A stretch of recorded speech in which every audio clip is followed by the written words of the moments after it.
De acuerdo, entonces les repito mi nombre es Carla Román, soy médico internista y el día de hoy yo les voy a hablar del primer tema. Es un tema muy grande de medicina interna, pero a la vez también no es complejo. Sí requiere que recordemos un poco de la fisiopatología cardíaca, ¿no? De algunas cuestiones de fisiopatología para que nos ayuden a responder. Entonces, son unos casos clínicos lo más similares a lo que se ponen en los exámenes con respuestas muy similares. ¿Ok? Entonces vamos a ver, yo sé que es domingo y que seguramente ya tienen un poco de hambre, entonces vamos a intentar participar todos en las respuestas de estos casos, ¿ok? Entonces, nada más para que tengamos claro y recordar que cuando hablamos de insuficiencia cardíaca nos referimos a todos los estados en los que el corazón no va a ser capaz de bombear, ¿no? Y de llevar la sangre que nuestro organismo requiere para cumplir todas sus funciones, ¿no? Esto lo va a hacer a expensas de aumento en las presiones en las cavidades del corazón, principalmente en las cavidades ventriculares. Generalmente esto va a generar un gasto cardíaco bajo, un gasto cardíaco insuficiente, que no va a cumplir los requerimientos del metabolismo que nosotros necesitamos, y para conseguirlo, para aumentar este gasto cardíaco, aumenta las presiones de llenado durante la diástole principalmente, y esto va a ser la principal causa de los síntomas de congestión en los cuadros de insuficiencia cardíaca. Entonces vamos a empezar con los casos clínicos. Me voy a hacer un poquito más para atrás, si no, no alcanzo a ver el caso. Entonces es un hombre de 56 años con hipertensión arterial sistémica, está en tratamiento con enalapril 10 miligramos cada 12 horas. Acude a consulta de urgencias y él refiere disnea de 3 semanas de evolución que ha progresado hasta causarle dificultad para el traslado en su casa. Refiere utiliza 3 almohadas para dormir. Él está febril, tiene 105 latidos por minuto, tiene una tensión arterial de 132/94, tiene una frecuencia respiratoria de 26 y tiene una saturación de oxígeno con pulsión oximetría del 90%. A la exploración física evidencian ingurgitación yugular, campos pulmonares con estertores vivasales, ruidos cardíacos rítmicos y se ausculta un galope S3. Hay edema de extremidades que es simétrica por debajo de la rodilla y también se observa un poco de eritema. De este caso, la primera pregunta que nos hacemos es ¿qué diagnóstico creen que sea el más probable? Sin dejarse llevar solo por el tema de la clase, ¿alguno cree que este paciente pueda tener una tromboembolia pulmonar secundaria a una trombosis venosa profunda? Nos dicen que tiene edema de las extremidades con eritema, pudiera ser una posibilidad. ¿Algún otro dato que a ustedes les sugiera que esto pudiera ser una tromboembolia? ¿A nadie? ¿Una exacerbación de POC por la disnea quizá? Neumonía adquirida en la comunidad, bueno, pues no nos están diciendo que el paciente tenga fiebre o que haya tenido, que su principal síntoma haya sido tos. Y bueno, insuficiencia cardíaca, todos dicen que es insuficiencia cardíaca. ¿Sí? A ver, levanten la mano si sí dicen que es insuficiencia cardíaca. Todos dicen. Bueno, muy bien. Pues efectivamente esto es un síndrome de insuficiencia cardíaca, y si nosotros recordamos cómo es la fisiopatología de la insuficiencia cardíaca, tenemos que recordar que hay factores de riesgo que nos van a predisponer a ello, como es la obesidad, la diabetes, la hipertensión, el tabaquismo, la dislipidemia, que van a llevar ya sea por mecanismos fisiopatológicos directo a una hipertrofia ventricular o a una disfunción ventricular por antecedentes, por ejemplo, de infarto, y que esto en conjunto finalmente va a llevar a una disfunción sistólica, y es lo que nos va a llevar a un síndrome de insuficiencia cardíaca. Y si hay una mala evolución o la historia natural de la enfermedad sin tratamiento, pues puede llevar a cabo la muerte, ¿no? Hay que recordar que el tiempo de evolución de estos cuadros suele ser un cuadro prolongado, ¿no? Pacientes que pasan mucho tiempo con hipertensión y que no se atienden, van a pasar por esta evolución que puede ser hasta décadas, ¿no? En la que se va a llevar un remodelado del ventrículo con disfunción ventricular y finalmente la aparición de los síntomas. Entonces, a ustedes les preguntan qué estudio les sería de utilidad para clasificar el diagnóstico. Un electrocardiograma y una radiografía del tórax, una prueba de esfuerzo que es importante para la capacidad funcional, una expectoración para un cultivo o un ecocardiograma. ¿Quiénes votan por electrocardiograma y radiografía del tórax? Por acá algunos. Una prueba de esfuerzo para evaluar la capacidad funcional, ¿alguien se la pediría? Una expectoración para cultivo, ok. Un ecocardiograma, varios, ok. La pregunta nos dice qué estudio nos sería de utilidad para clasificar. El electrocardiograma y radiografía de tórax nos serían muy útiles para orientarnos a algunas situaciones con el diagnóstico, ¿no? Nos ayudaría el electrocardiograma para ver crecimiento de las cavidades, para ver antecedentes de isquemia, para ver algunas otras complicaciones, y la radiografía del tórax para evidenciar cardiomegalia, quizá para evidenciar derrame pleural, pero no nos serviría para clasificar de manera el cuadro de insuficiencia cardíaca. Aquí el ecocardiograma es el que nos ayuda a clasificarlo. ¿Por qué? Según tanto la AJA, que es la Sociedad Americana, y la Sociedad Europea de Cardiología, incluyen un síndrome de insuficiencia cardíaca. Ellos nos explican, ¿no?, que para que nosotros podamos integrar este síndrome necesitamos tener la presencia de tres cosas: signos de insuficiencia cardíaca, síntomas de insuficiencia cardíaca y evidencia estructural o funcional de la insuficiencia cardíaca para nosotros poderla clasificar. Los signos de insuficiencia cardíaca, como ustedes recuerdan, puede ser la presencia a la exploración de taquicardia, taquipnea, estertores pulmonares, el derrame pleural, la elevación de la presión yugular, el edema periférico e incluso hepatomegalia. Los síntomas que nos van a referir los pacientes van a ser la disnea en reposo o durante la actividad física. Puede haber que haya fatiga, astenia, dinamia, edema de extremidades, principalmente de tobillos. Y la evidencia estructural o funcional la vamos a evaluar con la exploración física, pero generalmente nos vamos a hacer uso de pruebas de imagen. Las pruebas de imagen que nos ayudan a clasificar funcionalmente a la insuficiencia cardíaca son el ecocardiograma y la resonancia magnética del corazón. Ambas nos van a poder decir la fracción de eyección, nos van a poder dar diversas mediciones que nos hablan de la funcionalidad. Algunas otras mediciones que también nos ayudan a ver que hay una alteración en la funcionalidad son las concentraciones elevadas de los péptidos natriuréticos, que de eso vamos a hablar un poco más adelante. Entonces, ahora, como ya les adelanté, ¿cuál de los siguientes marcadores es de utilidad para diferenciar el diagnóstico de otras causas? O sea, otras causas del cuadro que tiene el paciente. Si recuerdan, es un paciente que tiene disnea, que tiene edema. ¿Qué cosa les ayudaría a ustedes a decir esto no es insuficiencia cardíaca? Una proteína C reactiva, una troponina I, CPK como marcadores de daño muscular o un BNP. ¿Quién vota por proteína C reactiva? ¿Por troponina? ¿CPK? ¿Todos le piden BNP? ¿Todos? Ok. Bien. ¿Por qué nos ayuda el BNP?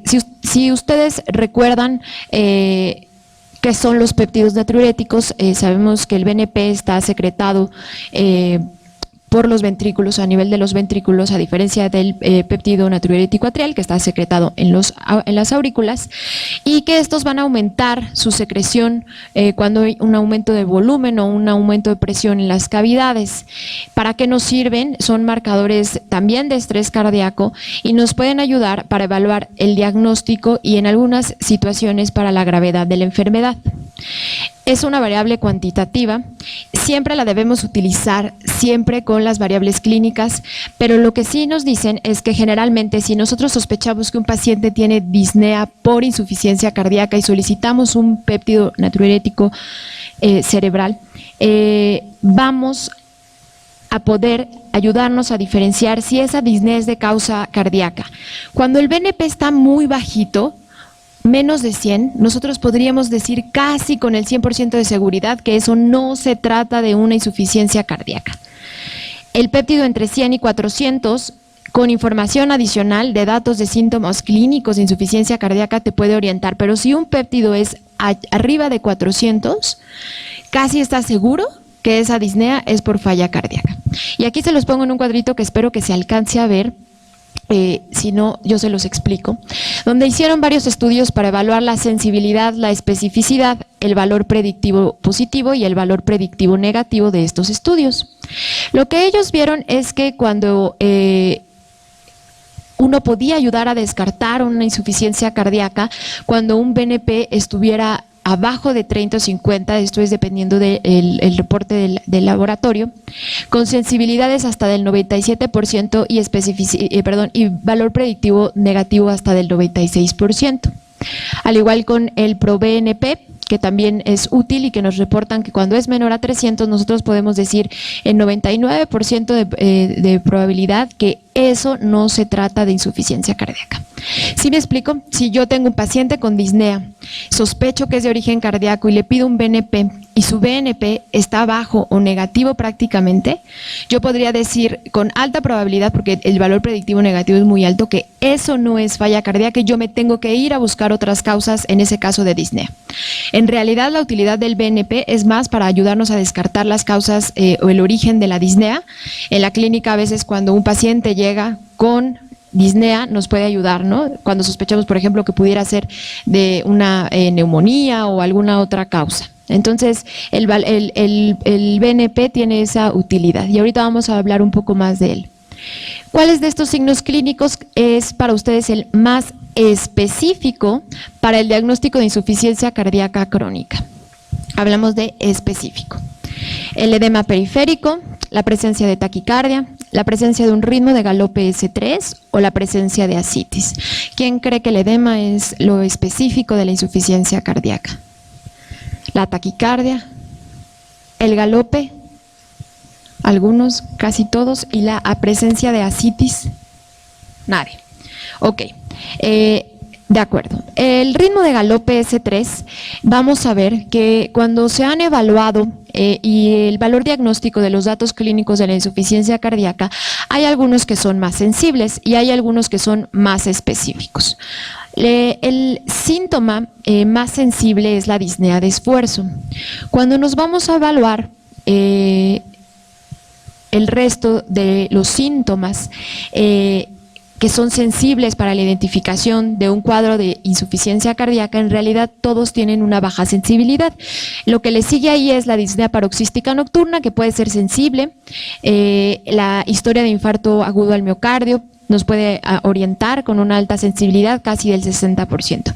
El resto tienen menos del 30% de sensibilidad, es decir, la presencia de crepitantes pulmonares, el ritmo de galope, no son sensibles, pero el ritmo de galope ha tenido y se ha asociado a una especificidad muy alta, casi del 100%, junto con la ingurgitación yugular para identificar el cuadro de insuficiencia cardíaca. Entonces, cuando hablamos de síntomas y signos específicos, los más específicos van a ser el ritmo de galope y la ingurgitación yugular. Cuando hablamos de sensibles, porque así luego nos los pueden preguntar, vamos a hablar que es la disnea, sobre todo la disnea de esfuerzo. De hecho, las guías nos lo mencionan y nos dicen que se recomienda en el paciente con insuficiencia cardíaca evidenciar los signos más específicos. Más específicos, presión venosa yugular, que es lo que acabamos de mencionar, y el tercer ruido cardíaco o ritmo de galope. Ellos mencionan también el impulso apical desplazado lateralmente, que nos habla del crecimiento de las cavidades izquierdas o la presencia de un soplo, ¿ok? Pero entonces, si nosotros nos preguntan cuál es el signo más específico, vamos a estar recordando que es el tercer ruido y la presión venosa yugular elevada, ¿ok? ¿Hasta ahí alguna duda? ¿Nos ha quedado claro algunos de los síntomas? Vamos a ver más síntomas para que nos quede más claro los conceptos de los síntomas de los cuadros de insuficiencia cardíaca. Entonces vamos a hablar el caso clínico 2. Es un hombre de 58 años que acude a la consulta con queja de disnea, edema de extremidades, refiere sentirse pesado con aumento del perímetro abdominal. duerme con una almohada y cuando le preguntan refiere que no ha tenido episodios de disnea paroxística nocturna. Lo encuentran afebril, con una presión arterial de 106/68, cardíaca de 78 latidos y una respiratoria de 16. A la exploración física ustedes evidencian ingurgitación yugular leve, no tiene estertores, no tiene soplos, tiene solamente un S2 intenso y hay edema de extremidades. Entonces, ¿cuál de los siguientes trastornos no es una causa de insuficiencia cardíaca de gasto disminuido? Vamos a ver que la insuficiencia cardíaca puede presentar un gasto cardíaco disminuido o puede tener un gasto cardíaco elevado. ¿Cuál de estas no es una causa de insuficiencia cardíaca de gasto disminuido? La hipertensión arterial pulmonar, la estenosis mitral, la pericarditis constrictiva o la miocardiopatía dilatada. ¿Alguno piensa que la hipertensión arterial pulmonar no es una causa de insuficiencia cardíaca de gasto disminuido? ¿La estenosis mitral? ¿La pericarditis constrictiva o la miocardiopatía dilatada? ¿Ninguna? No, sí hay una respuesta ahí. ¿Cómo está el gasto en la miocardiopatía dilatada? ¿No? Está dilatado el corazón y la precarga está disminuida. Entonces, cuando bombea, el gasto está disminuido, ¿no? En la pericarditis constrictiva es muy similar, ¿no? Hay un aumento en el pericardio que nos hace una restricción, ¿no? Como su palabra lo dice, una constricción, y nos disminuye el gasto. Y la estenosis mitral, similar, ¿no? Entonces, la hipertensión arterial pulmonar no es una causa, ¿no? Y aquí les voy a mostrar en esta tablita diferencial que nos va a ayudar a recordarlo. Las causas de gasto cardíaco disminuido en insuficiencia cardíaca son la cardiopatía isquémica, ¿no? Las cardiomiopatías, casi todas, van a hablar de eso con el doctor más adelante, de algunas de las cardiomiopatías y también de las valvulopatías y las pericardiopatías. Todas nos van a dar gasto cardíaco disminuido. Entonces, todas las que no son esas causas, que van a ser básicamente las causas secundarias, como la enfermedad de Payet, deficiencias vitamínicas, la presencia de fístulas arteriovenosas, el hipertiroidismo, la anemia, el embarazo. Acuérdense que el embarazo causa una insuficiencia cardíaca fisiológica, va a tener el gasto cardíaco elevado, ¿no? La anafilaxia, que son choques, trastornos hemodinámicos, como la sepsis también, y la insuficiencia hepática. Todo eso que causa una disfunción cardíaca va a tener el gasto cardíaco elevado. Entonces, las causas de gasto cardíaco bajo, de insuficiencia cardíaca, son pocas, ¿no? Y son fáciles de que nos las aprendamos. Básicamente, la más común y por la que muchos van a tener en la vida real insuficiencia cardíaca, pues van a ser la cardiopatía isquémica.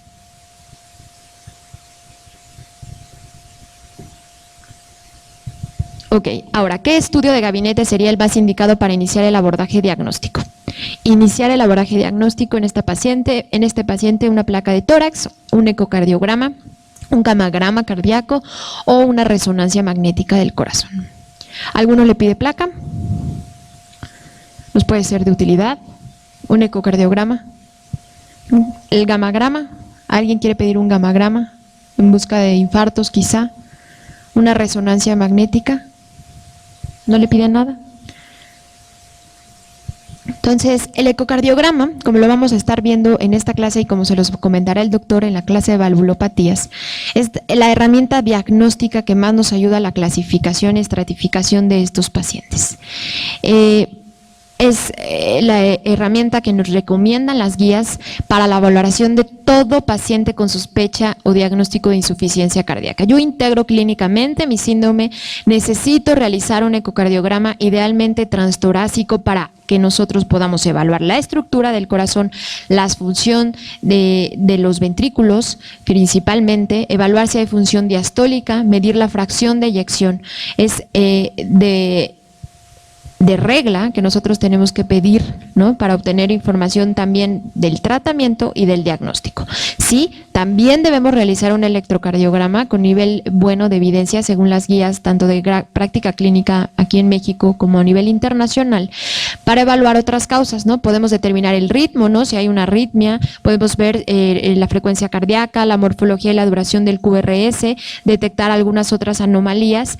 Es información que también nos va a ayudar a planificar el tratamiento, tiene también una importancia en el pronóstico, pero generalmente es un complemento, ¿no? Un complemento en el diagnóstico. Entonces, para estratificarlo y clasificarlo, entonces el ecocardiograma, y no se nos va a olvidar, porque en el examen se los van a preguntar y no cambien su respuesta, ¿ok?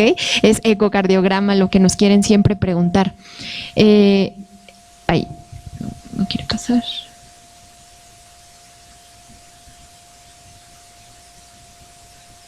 Ok. Entonces, ¿cuál de estos síntomas es más específico para el diagnóstico de insuficiencia cardíaca crónica? Hablamos de síntomas y especificidad. ¿Cuál es más específico para el diagnóstico de insuficiencia cardíaca crónica? ¿Las palpitaciones, la disnea paroxística nocturna, el aumento de 2 kilos de peso o el síncope? ¿Cuál de ustedes creen que sea aquí el síntoma más específico? ¿Las palpitaciones, alguien cree que sean síntomas específicos? ¿La disnea paroxística nocturna? ¿El aumento de 2 kilos de peso? ¿O el síncope? Ok, ¿no? Entonces, el más específico, como lo mencionamos, es la disnea paroxística nocturna. Aquí les muestro una tabla que no sé si se alcanza a ver desde allá, pero nos mencionan los síntomas y signos, ¿no? Los síntomas típicos o más específicos son la disnea, la ortopnea, la disnea paroxística nocturna, la tolerancia al ejercicio disminuida, fatiga, cansancio, cada vez más tiempo los pacientes se van a tardar para recuperarse y el edema en tobillos, ¿no? Los menos típicos, la presencia de tos nocturna, sibilancias, la pérdida del apetito, confusión, sobre todo en adultos mayores, las palpitaciones, el mareo, el síncope. Estos síntomas son menos específicos, menos típicos, porque pues los podemos presentar en otros cuadros, ¿no? O sea, sí puede haber tos, sibilancias, pero eso pues también puede hacer una enfermedad pulmonar obstructiva, ¿no? Entonces no son tan típicos. Y los signos más específicos, que ahorita vamos a volver a verlos, son, como los vimos, el tercer ruido, la presión venosa yugular. Los menos específicos, los que se mencionaban ahí, el aumento de peso, la pérdida de peso, es la pérdida de tejido, sobre todo muscular, la caquexia, los crepitantes, la taquicardia, el pulso irregular, la taquipnea, la hepatomegalia, ¿no? Extremidades frías, todos esos van a ser signos que vamos a poder encontrar, pero son mucho menos específicos.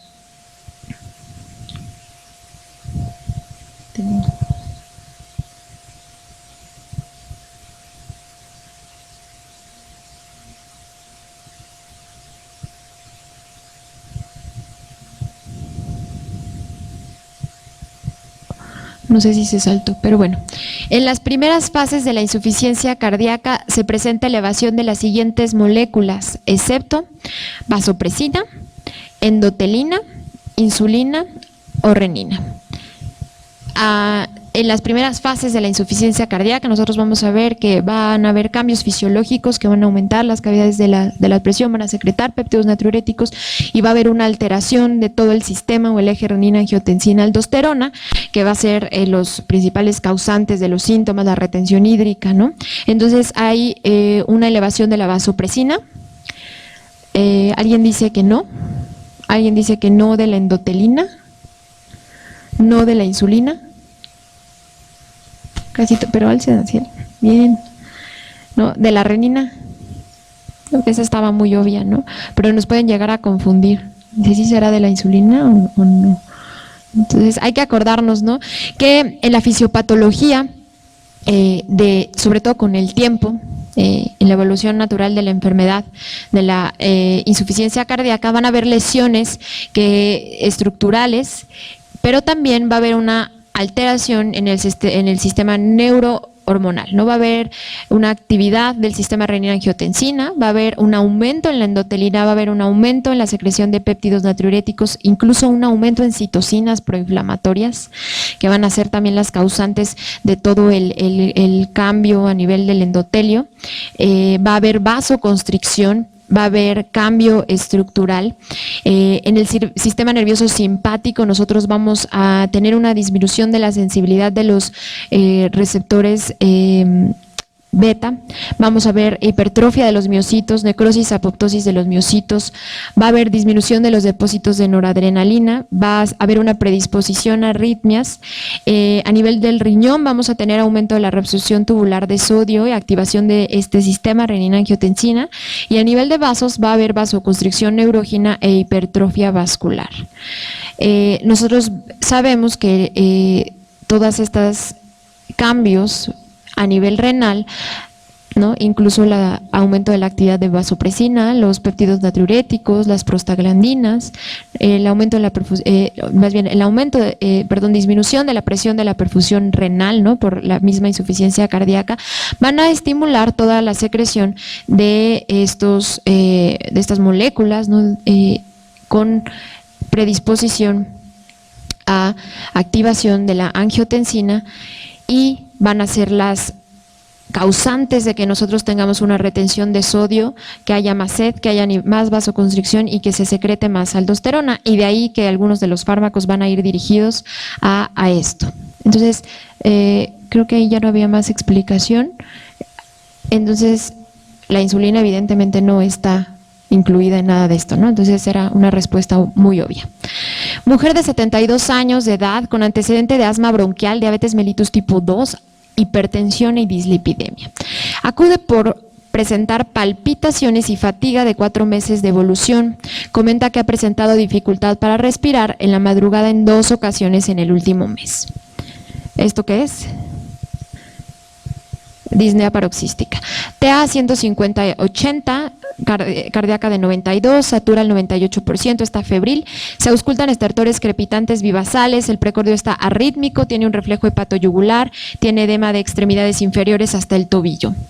De los factores de riesgo presentes en la paciente, ¿cuál es el principal factor para el desarrollo del cuadro actual? ¿Cuál ustedes creen que es el principal factor que hizo que esta paciente tenga este cuadro de insuficiencia cardíaca? El tener hipertensión, el tener asma, pues la edad, ¿no? Ya tiene 78, esa puede ser, o la dislipidemia. ¿Quién cree que es hipertensión?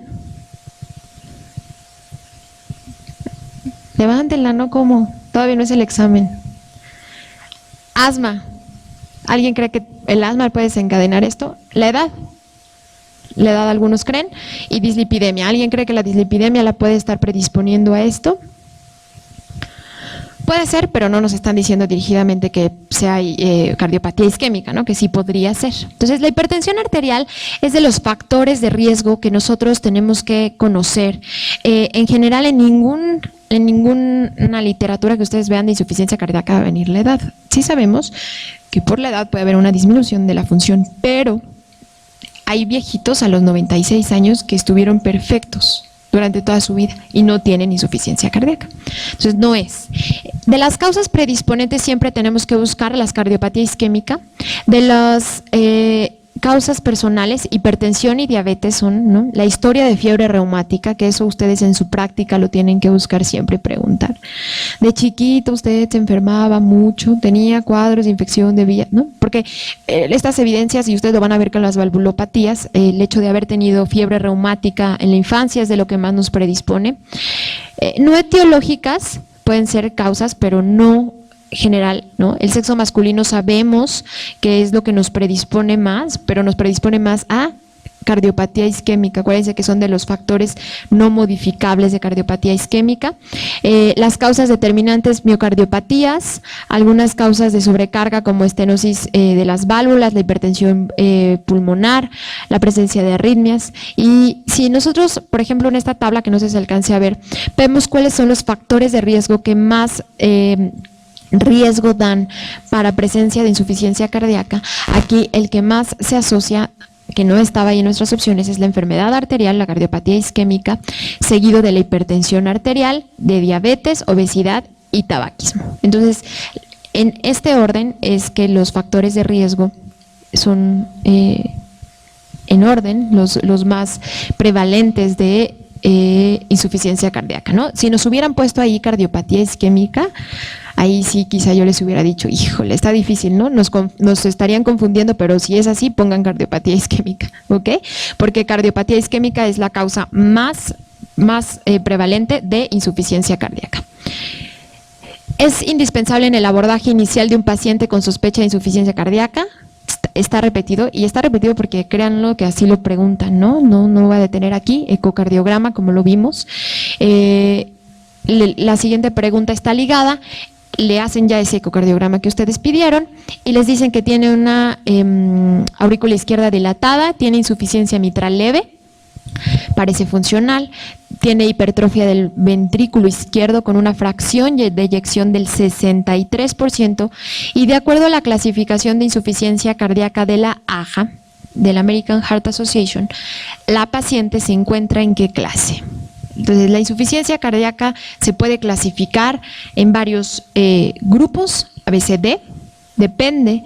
Entonces, ustedes se recuerdan que nuestra paciente tenía síntomas y que además de los síntomas nos están diciendo que tiene alteraciones en el ecocardiograma. ¿Quién cree que está en una clase A? ¿En una clase B? ¿En una clase C? ¿En una clase D? Ok. ¿Y por qué? Entonces, sí, efectivamente es una clase C, y si nosotros nos acordamos, que no sé si se alcance a ver, los estadios de la AHA, de la insuficiencia cardíaca, nos dicen que el estadio A va a ser aquel que tenga un alto riesgo de insuficiencia cardíaca, es decir, tiene riesgo porque tiene las cosas que ya vimos que nos dan riesgo, pero no tiene afectación cardíaca ni estructural ni síntomas. ¿Quién podría entrar ahí? A lo mejor un paciente que es hipertenso, pero que no tiene síntomas de insuficiencia cardíaca y su ecocardiograma no muestra alteraciones estructurales, ¿no? Podría ser un paciente que entra en la clasificación A. Tiene alto riesgo, pero no tiene evidencia. El estadio B es aquel que tiene enfermedad cardíaca estructural, pero no tiene signos o síntomas. Podría ser alguien a quien le hagan un ecocardiograma que tenga evidencia, a lo mejor de cardiopatía isquémica, pero que todavía no le dé síntomas. El C es el de nuestro paciente que tenía enfermedad cardíaca estructural y además tenía síntomas. Y el estadio D es aquella insuficiencia cardíaca que está refractaria y que va a requerir intervenciones especializadas, ¿no? Entonces estamos hablando de insuficiencia cardíaca avanzada. Aquí en esta misma tabla les pongo algo que vamos a ver adelante, y es que recordemos la clasificación funcional de la NIHA, porque esa es diferente. Entonces no se confundan, la clasificación de la AHA nos habla de ABCD y habla de estructura y síntomas, y la clasificación funcional nos habla de justo eso, ¿no? La función, la presencia básicamente de disnea o no, y vamos a verla en otra tablita más adelante. Y la insuficiencia cardíaca con FEBI disminuida se diagnostica cuando la fracción de eyección se encuentra por debajo de qué porcentaje, de menos del 60, de menos del 50, de menos del 40 o menos del 35. ¿Alguien dice menos de 60? ¿Menos de 50? ¿Menos de 40? ¿Menos de 35? Ok. Esta es una pregunta truculenta. En las guías de práctica clínica lo mencionan en el texto perdidamente, pero la respuesta correcta, es menos de 40. ¿Por qué? En las guías de insuficiencia cardíaca europeas nos ponen una tablita donde nos dividen a la insuficiencia cardíaca de gasto conservado o de fracción conservada, de rango medio, ¿no? Que a mí siempre cuando pongo cosas medias me confunde, y la reducida, y nos dicen que los criterios de fracción es que para que yo diga un paciente tiene una insuficiencia cardíaca de fracción reducida, es menos del 40%. Fracción media o en rango medio del 40 a 49 y más del 50 conservada, ¿no? Entonces, si alguien les reporta un ecocardiograma con 45, pues ustedes van a decir, no tiene fracción disminuida, está en rango medio, y si está abajo de 40, entonces nosotros podemos decir que es un paciente con fracción disminuida. Vamos al caso clínico. Mujer de 28 años, previamente sana, inició su padecimiento 5 meses con pérdida de peso de 15 kilos de manera no intencionada, palpitaciones e intolerancia al calor, fiebre de manera ocasional. Comenta que ha presentado disnea de pequeños esfuerzos desde hace una semana. Está con Hipertensión 140/85, 119 latidos por minuto, 37,7, no llega a fiebre y satura al 98%. Le encuentran alerta, está con diaforesis, tiene aumento de volumen a nivel cervical anterior, no le duele, tiene un precordio rítmico con soplo sistólico plurifocal, campos pulmonares sin alteraciones y presencia del temblor distal en manos. ¿Qué creen que tenga? En este caso que vimos, ¿cuál es el principal factor precipitante para que la paciente de 28 años tenga insuficiencia cardíaca? Anemia refractaria, hipertiroidismo, deficiencia de vitamina D o un linfoma. ¿Alguien dice que es anemia refractaria? Hipertiroidismo, deficiencia de vitamina D, linfoma. Digo, podía ser linfoma, tenía diaforesis, fiebre, o sea, sí tenía síntomas B, podría ser, pero no nos decían algún otro dato, ¿no? Entonces, los datos clínicos orientaban a que era una paciente hasta tenía aumento del volumen cervical anterior, probablemente una enfermedad, un distiroidismo autoinmune, y es una de las causas de insuficiencia cardíaca secundaria en jóvenes, ¿no?